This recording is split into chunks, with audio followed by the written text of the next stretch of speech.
not feel there's an arm lock happening, what I will do, I'm going to forget the hand. I will just put the palm into his shoulder, close to his neck, because I need the space between us, right? So this now is only to keep the space between me and him. I'm going to use my right foot into his hips. I'm going to move my hips out. When I move my hips out, the arm lock is already on.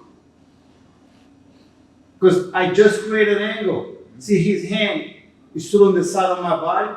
I just let go for you guys to see the angle of the arm.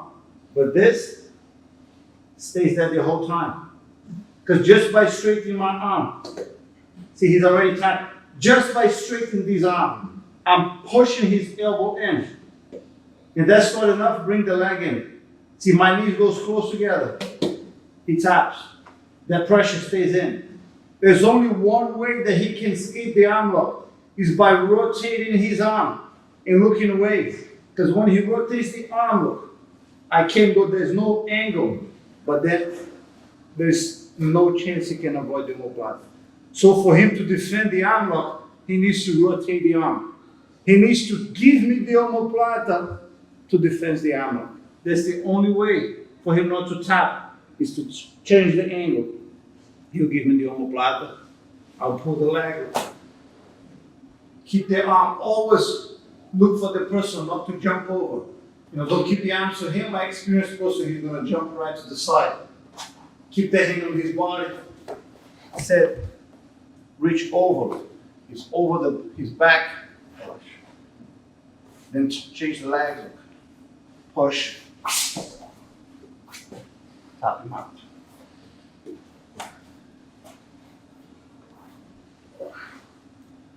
Once you gain the arm, the person there's not much for him to do. It gives a great advantage in a close guard.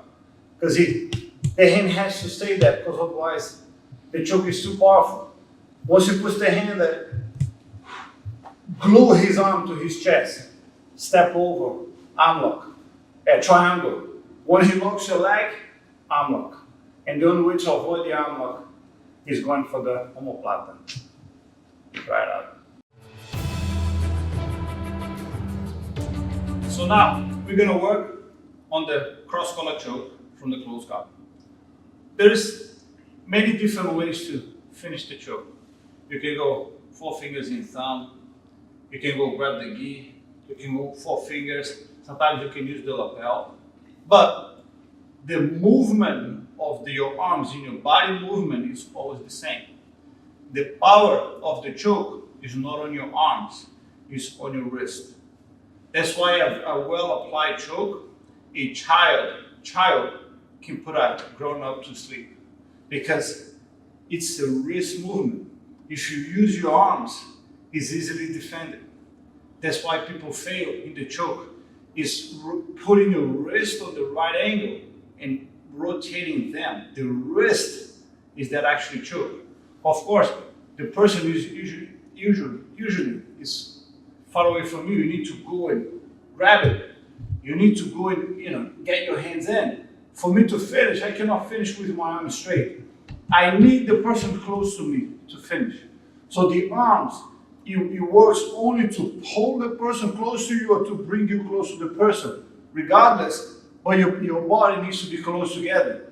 Now the finish is, if your 4 fingers is inside, you rotate the palm to face you, and then you turn your wrist.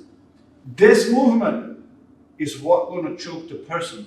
Because when I'm pulling my wrist down, because I'm holding the collar, that means I'm pushing my wrist into the person's neck. The wrist is being pushed to your neck. That's what chokes you. So power of the choke is on your wrist. I was just talking to my father now. Elliot Gracie showed him. It's rotating the wrist and pushing. It's the wrist from whichever angle. If I'm behind the person, if I'm going for the choke, it's not the arms, it's the wrist.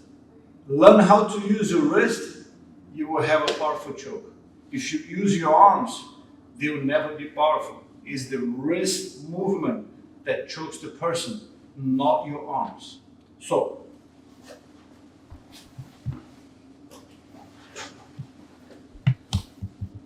Number one rule, the first hand that goes in is always the deepest. Always. Because I have two hands now to make one grip. I can open, I can pull.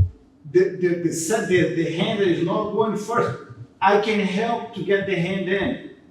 After the first hand is after I grab, I don't have any help for the second hand. So the second hand is much harder to place in. That's why usually the first hand is deeper and the second hand is never as deep as the first one. Usually, of course, it's, there's some cases that they can be, but usually it's never the case.